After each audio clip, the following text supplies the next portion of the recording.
দীর্ঘ কয়েক সপ্তাহের কূটনৈতিক আলোচনার পর মধ্যপ্রাচ্যে আবারও বড় ধরনের যুদ্ধের ডঙ্কা বাজছে। মার্কিন প্রেসিডেন্ট ডোনাল্ড ট্রাম্প ইরানের দেয়া পাল্টা শর্তগুলোকে সরাসরি প্রত্যাখ্যান করে একে একেবারেই অগ্রহণযোগ্য বলে উড়িয়ে দিয়েছেন।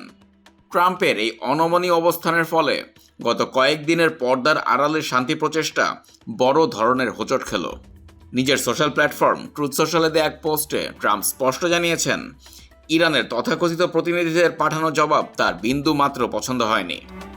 তেহরান তাদের পাল্টা প্রস্তাবে হুঁশিয়ারি দিয়েছে যে নতুন করে মার্কিন হামলা হলে তারা পাল্টা জবাব দিতে দ্বিধা করবে না। একই সঙ্গে তারা হরমুজ প্রণালীতে কোনো বিদেশি যুদ্ধজাহাজ প্রবেশ করতে দেয়া হবে না বলেও ঘোষণা করেছে। এদিকে ইসরায়েলের প্রধানমন্ত্রী বেনিয়ামিন নেতানিয়াহু সাফ জানিয়ে দিয়েছেন, ইরানের সমৃদ্ধ ইউরেনিয়াম মজুদ পুরোপুরি অপসারণ এবং তাদের পারমাণবিক স্থাপনাগুলো ধ্বংস না করা পর্যন্ত এই লড়াই থামবে না। আবার ট্রাম্পের দাবি, যুদ্ধের ময়দানে ইরানের পরাজয় সময়ের ব্যাপার মাত্র। তিনি এমনকি হুঁশিয়ারি দিয়েছেন যে ইরানের সব লক্ষ্যবস্তু ধ্বংস করতে মার্কিন সামরিক বাহিনীর আর মাত্র 2 সপ্তাহ সময় প্রয়োজন। অন্যদিকে ইরান বলছে, সংলাপের অর্থ আত্মসমর্পণ নয়। হরমুজ প্রণালী নিয়ন্ত্রণ ও ইউরেনিয়াম ইস্যুকে কেন্দ্র করে দুই পক্ষের এই বিপরীতমুখী অবস্থান বিশ্ব জ্বালানি বাজারে অস্থিরতা তৈরি করেছে।